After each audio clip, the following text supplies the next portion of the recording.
यमा नियम आसन प्राणायाम प्रत्याहार ध्यान धारणा आणि समाधी हे 8 अंग आहेत योगाचे. जसे आसन आहे जसं सूर्यनमस्कार आपण म्हटलं तर ते तुमचं शारीरिक पूर्णपणे बॉडी स्ट्रेंथ आणि फ्लेक्झिबिलिटी वाढवते. वीरभद्रासन आहेत किंवा प्लँक पोज आहेत. हे जे आसनं आहेत ते तुमची उत्कट आसन आहे तुमची स्ट्रेंथ वाढवते, तुमची बोन डेन्सिटी चांगली करते. नाही ते एक गायडेड मेडिटेशन आहे. तुम्हाला शवासनामध्ये झोपवून तुमचे जे प्रशिक्षक आहेत ते तुम्हाला गाईड करतात. जर तुम्ही एक लहान बाळ आहे ते जेव्हा तुम्ही ब्रीदिंग करताना बघा तेव्हा श्वास घेतं त्याचं पोट वरती जातं फुगतं आणि श्वास सोडतं तेव्हा पोट खाली जातं. आपलं नॉर्मल ब्रीदिंग पण असंच असायला हवं आहे. महिलांचं बघायला गेलं महिलांना असं वाटतं की मी घरातलं काम केलं हे भरपूर आहे माझ्यासाठी काही वेगळं करायची गरज नाही पण गरज आहे. जसं मी बोलले अनुलोम विलोम नाडी शुद्धी प्राणायाम आणि भ्रमरी प्राणायाम हे खूप चांगले युजफुल आहेत थायरॉइडच्या पेशंटसाठी. जसं पिंपलसाठी म्हटलं तर फॉरवर्ड बेंडिंगचे आसन तुम्ही पर्वतासन म्हणा किंवा पश्चिमोत्तासन शीर्षासन इन्व्हर्जन पोस्चर शोल्डर स्टँड हे जे पोस्चर आहेत ही जे आसनं आहेत ही तुमच्या फेशियल मसल्सना चांगलं करण्यासाठी हेल्प करते.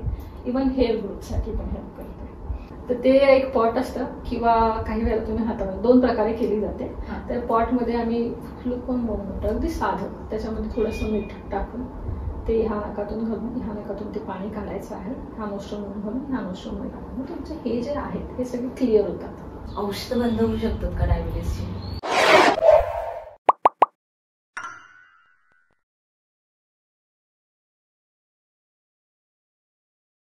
हॅलो एव्हरीवन, 4 मोर थॉट्स मध्ये आपल्या सगळ्यांचं स्वागत आहे. 21 जूनला इंटरनॅशनल योगा डे होतं आणि त्याच अनुषंगाने आपण एक योगा टीचरना आपल्या पॉडकास्टमध्ये बोलावलं. त्यांचा अनुभव बघितला तर 6 वर्षाहून अधिक त्या योगा टीचिंग करतात.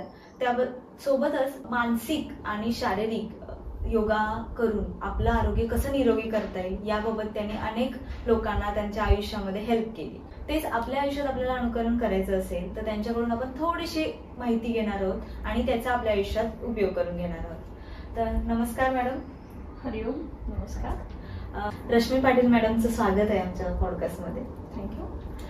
मॅम, आता आपण योगा डे 21 जूनला होणारच आहे त्या अनुषंगाने बोलणारच आहोत. पण आधी सुरुवात आपण तुमच्यापासून करूया की योगाकडे तुम्ही कसं वळला? योगाकडे वळण्याआधी मी फॅशन डिझायनिंग करत होते आणि त्याच वेळेला एक फिटनेस हवा आहे शरीराला. त्याच्यासाठी आम्ही योगाकडे वळलो आणि योगा शिकायचा आहे तर मग प्रॉपरच शिकायचं, चांगलं प्रशिक्षण घ्यायचं असं ठरवलं. आणि मग ऋषिकेशला जाऊन प्रॉपर योगा टीचर ट्रेनिंग घेऊन आले. आणि ज्या वेळेला घ्यायला गेलेले त्यावेळेला माझ्या डोक्यात एकच होतं की फिजिकल फिटनेससाठी मी जाते आणि मी जे काय शिकून येते ते मी माझ्या मुलाला पण शिकवू शकेल. पण तिथे गेल्यानंतर कळलं की आसन हा एक फक्त पार्ट आहे, एक अंग आहे. बाकी अजून 7 अंग आहेत. यमा नियम आसन प्राणायाम प्रत्याहार ध्यान धारणा आणि समाधी हे 8 अंग आहेत योगाचे. ह्याच्यातले तुम्ही सुरुवातीचे जे अंग आहेत यमा नियम आसन प्राणायाम आणि ध्यान ह्याच्याकडे तुम्ही जर लक्ष दिलं आणि प्रॉपर प्रॅक्टिस केली तर तुमची पूर्ण जीवनशैली पूर्णपणे चेंज होते. आणि तिथे गेल्यानंतर मला खूप चांगले चांगले अनुभव आले. मी आमच्या एक वनमाली जे गुरु आहेत माझ्या त्यांना मी मानते, त्यांच्याशी माझी भेट झाली आणि एक लाईफ चेंजिंग टर्न असतो.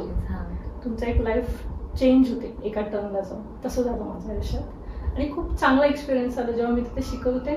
तेव्हापासून मी अजूनपर्यंत शिकतच आहे, नवीन नवीन एक्सपिरियन्स घेत आहे, नवीन नवीन कोर्स करत आहे. जसं आता मी जेव्हा शिकून आले त्याच्यानंतर मला अजून असं वाटलं की मला अजून ऍडव्हान्स लेवलला शिकायला पाहिजे. पुन्हा घेते, पुन्हा शिकून आले.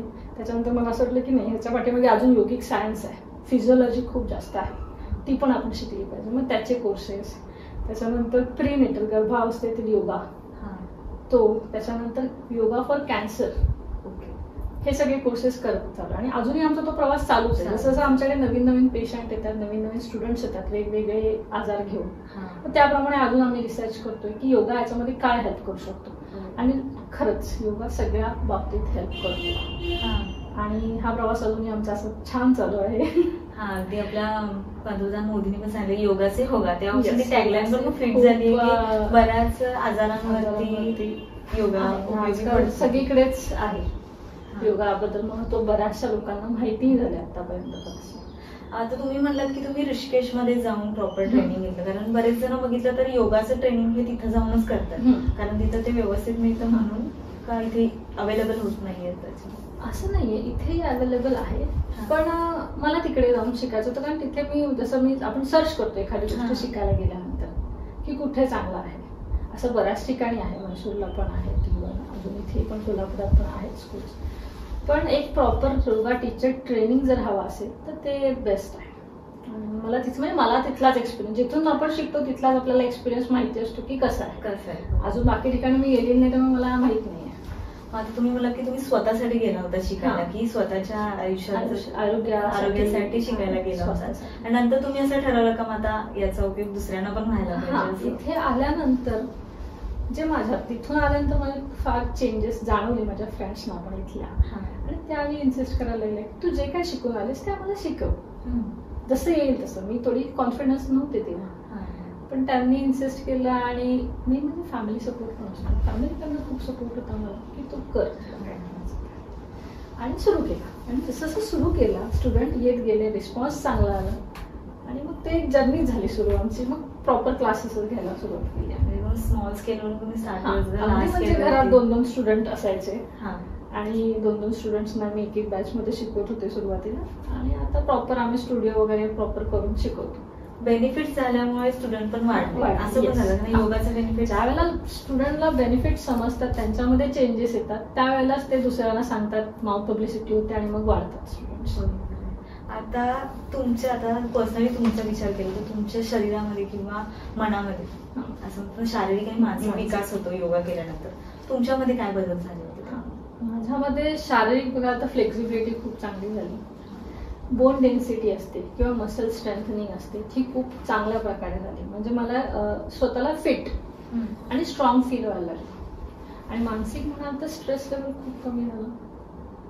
कुठलेही काही प्रॉब्लेम आले तर त्याला रिॲक्ट करण्यापेक्षा रिस्पॉन्ड करणं, प्रॉपर वेनी हँडल करणं, हे जे चेंजेस ते मी खूप चांगल्या प्रकारे माझ्यामध्ये मला जाणवतात की यस, मी हा योगा जर्नीमुळे माझ्यामध्ये हे खूप चांगले चेंजेस आले की मी हे सगळे प्रॉपर हँडल करू शकते. आणि पेशन्स खूप चांगल्या प्रकारे आलेत की एक वे ऑफ थिंकिंग चेंज झालं.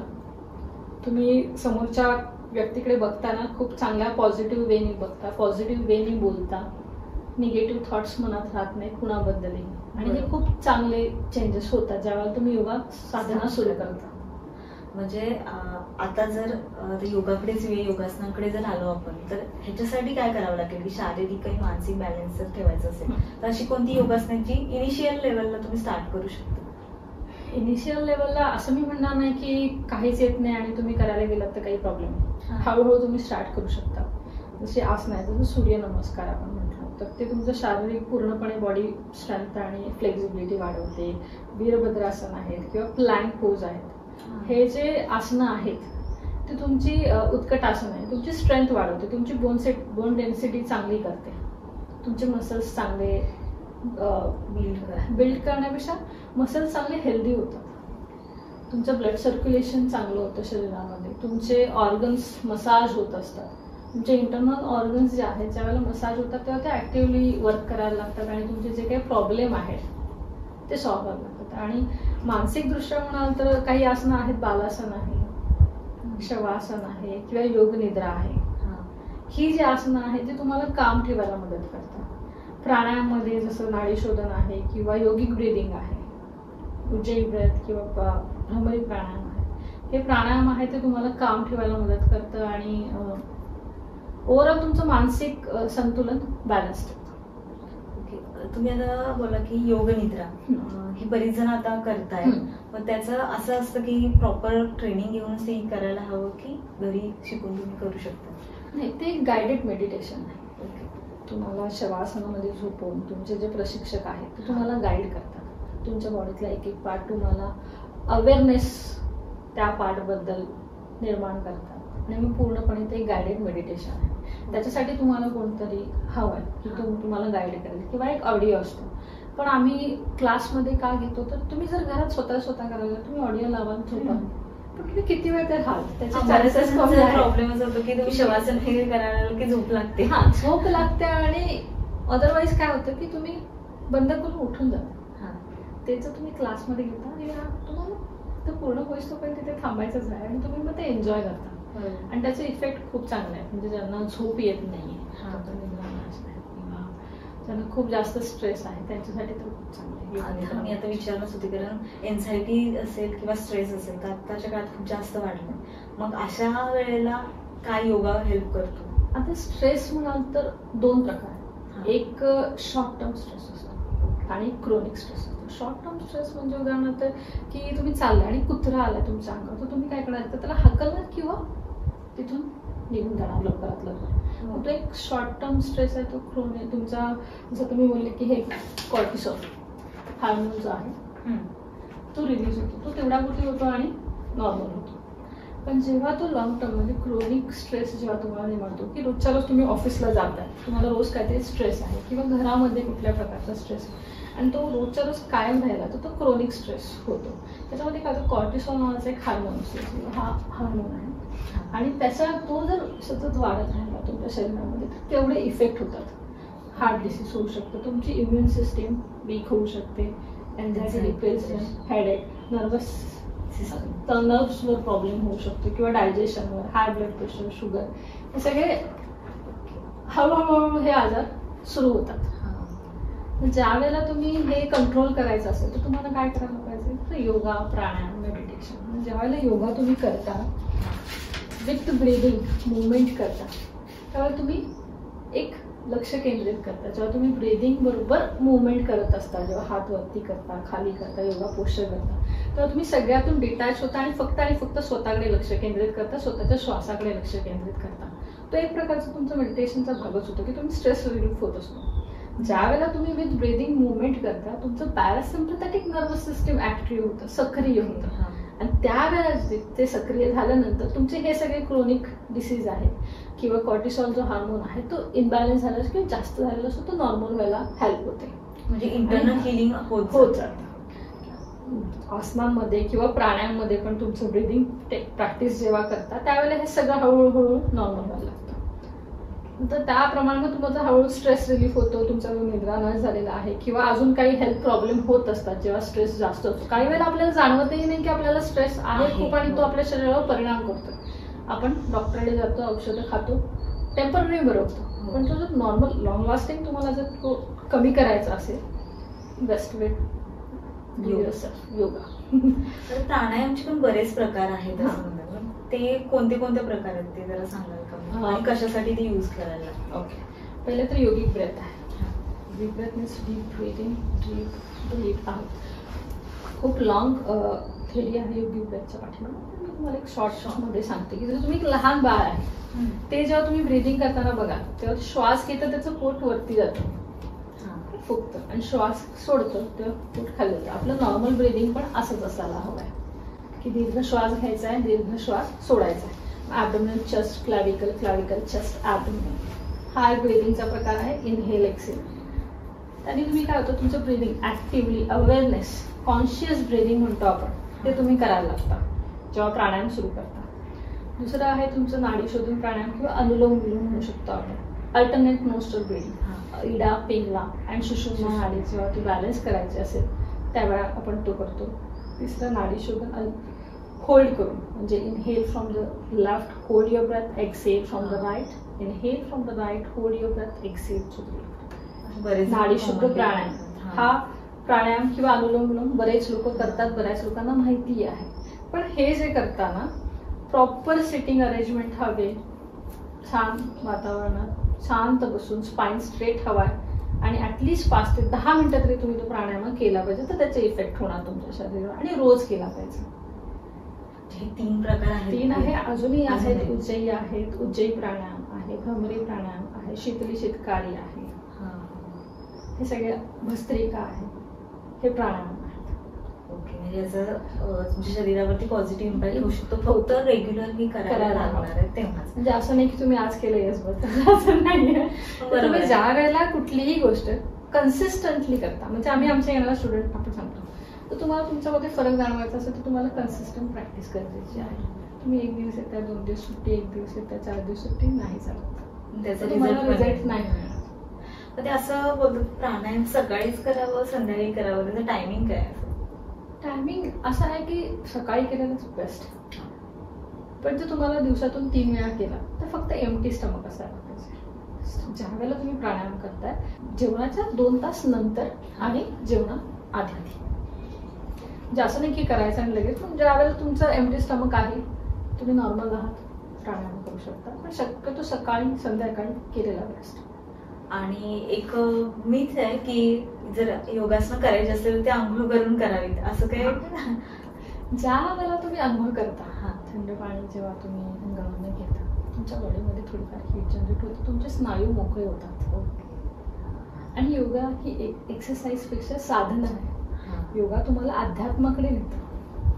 ज्यावेळेला तुम्ही योगा प्रॅक्टिस प्राणायाम मेडिटेशन करता हळूहळू तुम्ही अध्यात्माकडे वळता.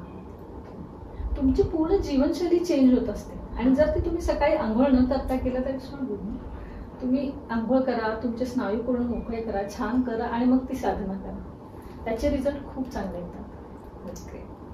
आता हे योगासनाचा उपयोग झाला किंवा हे झालं, पण आता आजारांकडे जर बघितलं आपण तर महिलांच्या आरोग्यासंदर्भात बोलायचं झालं तर कोणती योगासनं आहेत की ज्याचा इम्पॅक्ट खूप जास्त पॉझिटिव्ह होतं? कारण बघितलं तर पीसीओडी थायरॉइड हे जास्त आजार आता वाढत आहेत, मग त्यासाठी कोणते योगासनं करता येतील? महिलांचं बघायला गेलं महिलांना असं वाटतं की मी घरातलं काम केलं हे भरपूर आहे, माझ्यासाठी काही वेगळं करायची गरज नाही, पण गरज आहे. ज्यावेळेला तुम्ही आसनं करता तेव्हा कॉन्शियसली ब्रिदिंग करता, कॉन्शियसली मुवमेंट करता, ऍक्टिव्हली मुवमेंट करता आणि ते तुमच्या हेल्थसाठी खूप चांगलं असतं. आता महिलांमध्ये पीसीओडी हा प्रकार खूप जास्त प्रमाणात आहे, म्हणजे कॉलेज गर्लपासून स्कूल गर्लपासून अगदी मॅरिड वुमनपर्यंत तो आहे की त्यांना मग कन्सिव्ह व्हायला वगैरे प्रॉब्लेम होतो. तो जर सॉल्व्ह करायचा असेल तर पहिलं तर तुमचं जेवण, डाएट, तुम्ही काय खाताय, कधी खाताय आणि किती खाताय, बरोबर हे सगळं त्याच्यामध्ये आलं. कारण आजकाल इतकं चेंज झालेलं आहे लोकांचं डाएट की काही खातात, म्हणजे जास्त करून पिझ्झा बर्गर चायनीज फूड अतिशय चांगलं नाही शरीरासाठी. ज्यांना पीसीओडी असेल, पीसीओएसचे प्रॉब्लेम असेल तर त्यांनी ते अवॉइडच करायचं. मैदा खाऊच नका, बेकरी प्रोडक्ट्स अवॉइड करायचे आहेत. पहिलं तर त्यांचं डाएट त्यांना सुधारायला हवंय. झोप, प्रॉपर झोप हवंय, प्रॉपर डाएट हवंय. आणि ते डाएट पण असं की तुम्ही कुठल्या वेळेला काय खाताय आणि ते प्रॉपर खाल्लं पाहिजे, जे तुमच्या शरीरासाठी गरजेचं आहे, ना की हे आवडतं म्हणून हेच खायचं. दुसरं आसन, आसनांमध्ये तुम्ही जेव्हा करताय कॅटन म्हणा किंवा तितली आसन म्हणा, बटरफ्लाय पोस्चर, सुप्त बद्धकोणासन म्हणतो आपण, ब्रिज पोज आहे, सूर्यनमस्कार आहे, असे बरेचसे आसनं आहेत जे हे प्रॉब्लेम सॉल्व्ह करतात पीसीओडीचे. आणि ज्यावेळेला तुम्ही कन्सिस्टंट आसनं करायला सुरुवात करता, काही बॉडी टू बॉडी इफेक्ट असतात, काहींना खूप लॉंग टर्म नंतर म्हणजे 5-6 महिन्यानंतर ते रिझल्ट दिसतात, तर काहींना 2 महिन्यातच रिझल्ट दिसायला लागतात, त्यांचे पिरियड्स नॉर्मल होतात आणि प्रॉपर व्हायला लागतं. तर जसं मी सांगितलं तुम्ही डाएट आणि आसन प्रॅक्टिस आणि ब्रीदिंग प्रॅक्टिस हे जर प्रॉपर तिन्ही गोष्टी एकत्र केल्यात तुम्हाला कुठल्या मेडिसिनची पण गरज नाही, तुमचे प्रॉब्लेम सॉल्व्ह होतात. योगा पण करत असतात, त्याचा पण आता आपण थायरॉइड बद्दल बोलू. ओके, पीसीओडी झाला तर थायरॉइड. थायरॉइड मध्ये पण ना 2 असतात, हायपोथायरॉइड आणि हायपोथायरॉइड. तर ह्या 2 प्रकारांमध्ये ना ज्या वेळेला तुम्ही आसनं करता तुमची ही थायरॉइड ग्रंथी आहे ती प्रसरण पावते आणि आकुंचन पावते. मग तुमचे ते हार्मोन्स आहेत जे इम्बॅलन्स झालेले आहेत बॉडीमध्ये ते नॉर्मल व्हायला लागतात आणि तुमचे हळूहळू प्रॉब्लेम सॉल्व्ह होतात. त्याच्याबरोबर तुम्हाला प्राणायाम पण करायला लागतो, जसं मी बोलले अनुलोम विलोम, नाडी शुद्धी प्राणायाम आणि भ्रमरी प्राणायाम हे खूप चांगले युजफुल आहेत थायरॉइडच्या पेशंटसाठी. आता तुम्ही प्रीनेटल योगा पण ट्रेन करताय किंवा त्याचं देताय प्रशिक्षण, ते उपयोगी पडतं तेवढं जास्त? प्रीनेटल मीन्स गर्भावस्थेतील आसनं, प्राणायाम आणि मेडिटेशनचा क्लासेस, गर्भसंस्कार आपण म्हणतो त्याला. तर तो आम्ही घेतो त्यावेळेला आम्हाला खूप चांगले अनुभव आहेत त्याच्यातले आणि खूप सुंदर वाटतं ज्या वेळेला आम्ही प्रीनेटल योगा घेतो. एक प्रेग्नेंट लेडी आहे तुमच्या समोर आणि ते बाळ आहे त्यांच्या पोटात आणि त्याच्याबरोबर तुम्हाला आसनं घ्यायचं, खूप चांगला एक्सपिरियन्स आम्हालाही येतो आणि त्यांनाही खूप छान वाटतं. ज्यावेळेला ते बाळ सुखरूप नॉर्मल डिलिव्हरी होते आणि जेव्हा स्टुडंटचे कॉल येतात की यस नॉर्मल डिलिव्हरी झाली आणि काहीच प्रॉब्लेम नाही आहे, त्या गर्भावस्थेच्या योगासाठी आम्ही ट्रायमिस्टर वाईज घेतो, म्हणजे पहिले 3 महिने, नंतरचे 3 महिने आणि लास्टचे 3 महिने, असे 3 महिन्यातली वेगवेगळी आसनं, प्राणायाम, मेडिटेशन घेतो, मुद्राज असतात काही. आणि गर्भसंस्कारासाठी आम्हाला त्यांना आम्ही बालाजी तांबेचे जसे काही ऑडिओ आहेत ते ऐकवतो, किंवा मंत्रा चॅन्टिंग आहे, योग निद्रा आहे प्रेग्नेन्सीसाठी, हे सगळे प्रकार आम्ही त्यांच्याकडनं करून घेतो. आणि त्याचा इफेक्ट त्यांच्या बॉडीवर म्हणजे पहिले तर त्यांचे मानसिक संतुलन चांगलं राहतं, स्वास्थ्य चांगलं राहतं, मेंटल त्यांचा पीस राहतो. त्यांचा जो पेल्विस गर्डल आहे, पेल्विसचा भाग आहे, जो स्ट्रेंथन व्हायला पाहिजे आणि फ्लेक्झिबल राहायला पाहिजे डिलिव्हरीपर्यंत चांगला. मणका, पाठीचा मणका, स्पाईन, जो खूप काहींना असं होतं किंवा ते नीट राहत नाही, पाठदुखी होते. बऱ्याचशा प्रेग्नेंट वुमनना सायटिका नर्व्हचा एक पाय खूप जास्त दुखायला लागतो. हे सगळे प्रॉब्लेम त्या आसनांद्वारे सॉल्व्ह होतात आणि खूप चांगल्या प्रकारे त्यांची ती जर्नी आहे हॅपीली होते. म्हणजे असे चांगले रिझल्ट होतात. इव्हन डिलिव्हरी नंतर बऱ्याचशा बायकांना स्ट्रेस येतो, थोडंसं मेंटली डिस्टर्ब झालेलं असतं, अचानक एक मोठी रिस्पॉन्सिबिलिटी आलेली असते, कोणी काही बोललेलं अजिबात सहन होत नाही.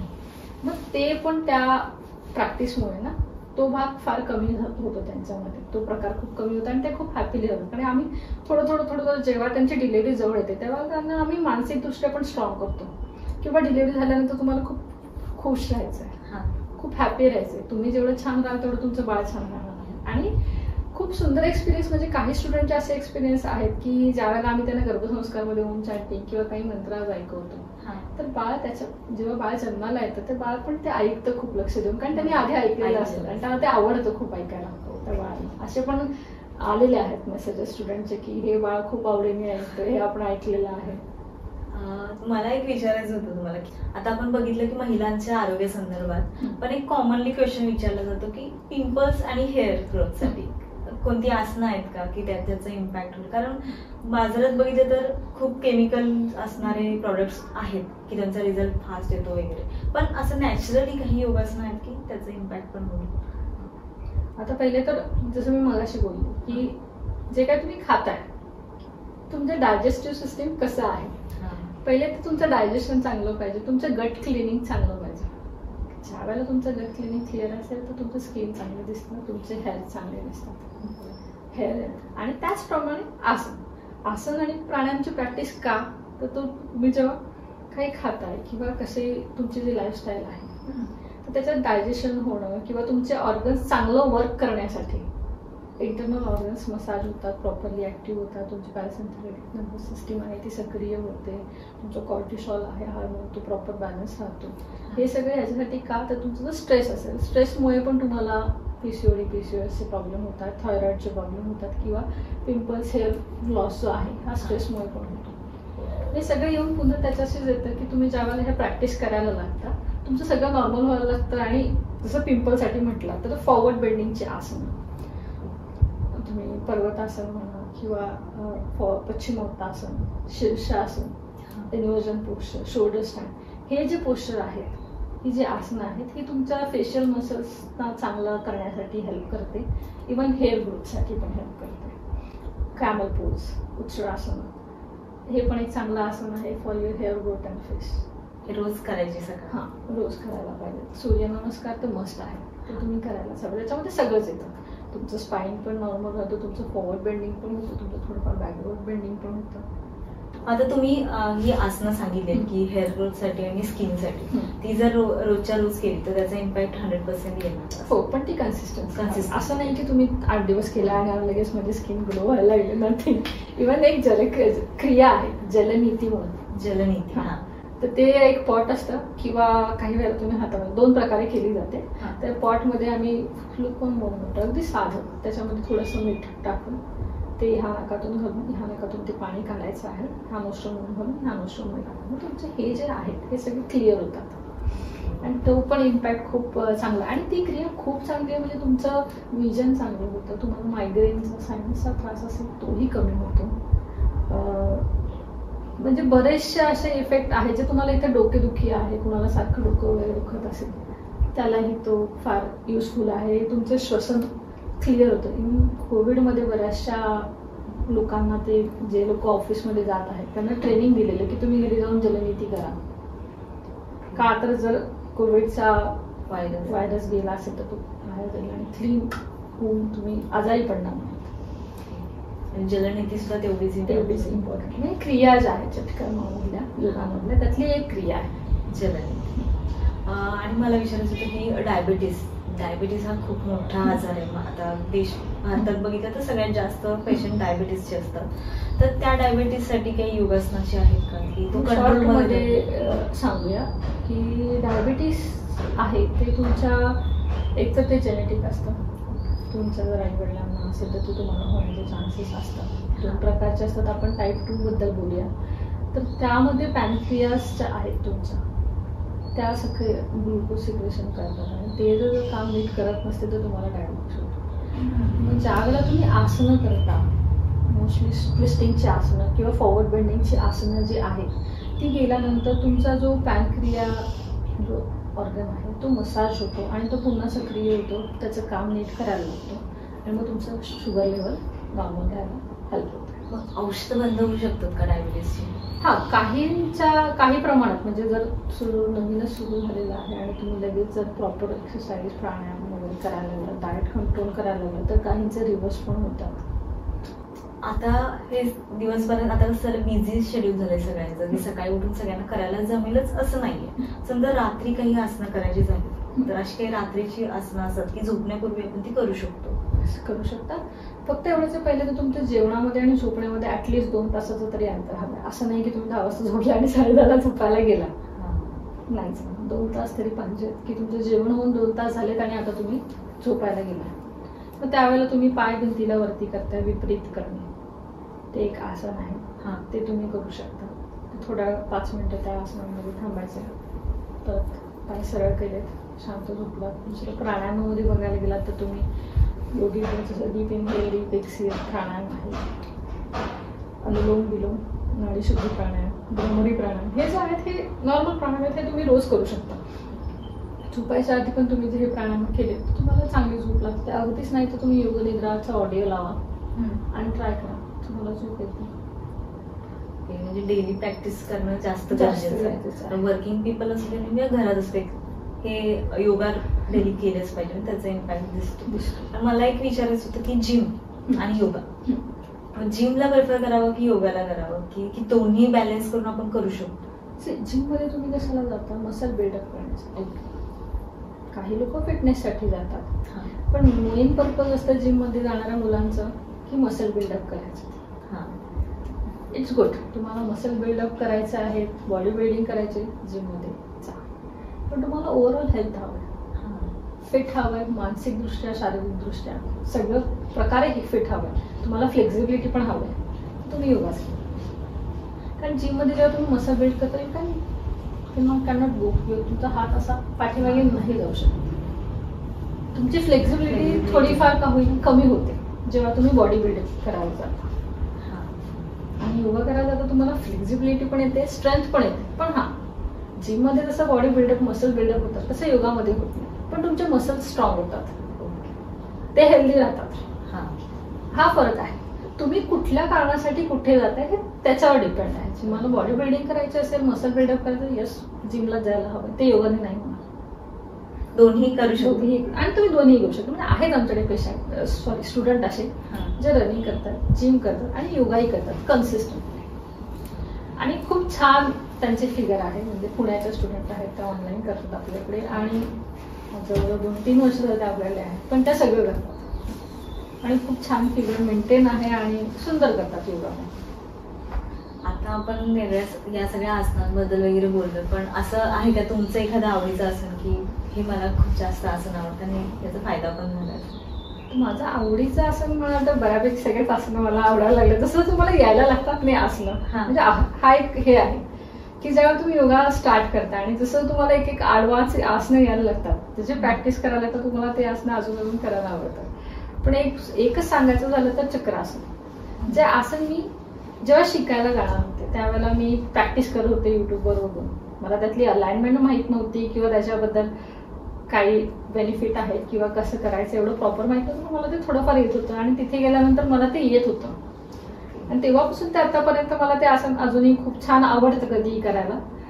त्याच्यामध्ये काय आहे की तुमचं पूर्ण स्पाईनवर वर्क होतं. जेव्हा तुम्ही चक्रासन करता पूर्णपणे तुमचं स्पाईन कर्व होतं. त्याच्यासाठी तुम्ही पहिले वॉर्मअप करावं लागतं, डायरेक्ट करायचं नसतं ते आसन. आणि तुमच्या ज्या नाडीज आहेत शरीरातल्या त्या तुमच्या स्पायनल कॉर्डला कनेक्टेड असतात. तुमचे चक्राज आहेत, एनर्जी चॅनल्स आहेत, ते कनेक्टेड आहेत. ज्यावेळेला तुम्ही ते करता तेव्हा ते ॲक्टिवेट होतात. तुमचं ओपन चेस्ट ओपनिंग होतं त्याच्यामध्ये जेव्हा तुम्ही चक्रासन करता. तुमचं ॲब्डोमिनल स्ट्रेच होतं. जशा बऱ्याचशे बेनिफिट्स आहेत ज्यावेळेला तुम्ही चक्रासन करता. आणि हातामध्ये चांगली स्ट्रेंथ असावी लागते जेव्हा तुम्ही चक्रासन करता. त्यामुळे तुमचे आर्म स्ट्रेंथनिंग पण चांगली होत जाते.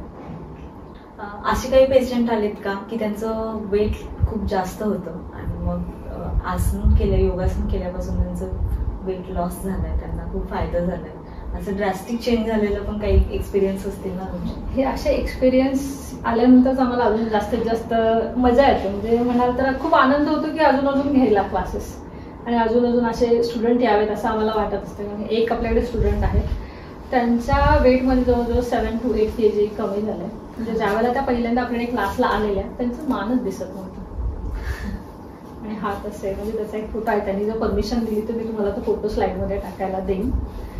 तर त्यांच्यामध्ये खूप पण एक आहे त्यांचं कन्सिस्टन्सी आणि without diet.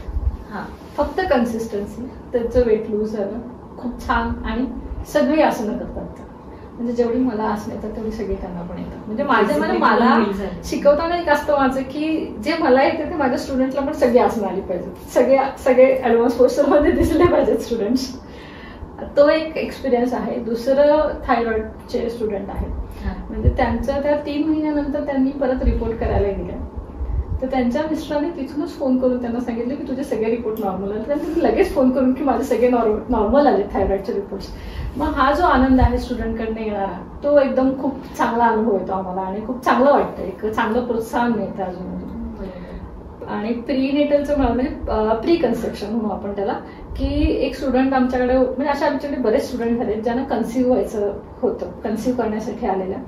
After 5 to 6 months नंतर त्यांनी टेस्ट केलं, त्यांचा पॉझिटिव्ह रिझल्ट आला आणि लगेच त्यांनी मेसेज की येस पॉझिटिव्ह आला. आणि नंतरची त्यांची जी प्रेग्नेन्सीची जर्नी आहे ती पण त्यांनी आपल्याकडेच केली. आता आफ्टर डिलिव्हरी पण ते आपल्याकडे कंटिन्यू आहेत. त्या ऑनलाईन करायच्या US वरनं. म्हणजे असे बरेचसे स्टुडंट आहेत की ते आपले बाहेरचे पण आहेत, बाहेरच्या आधीच होते ते ऑनलाईन करतात आपल्याकडे. काही वेळेला हजबंड वाईफ दोन्ही करत असतात आणि त्यांना खूप चांगले एक्सपिरियन्स येतात.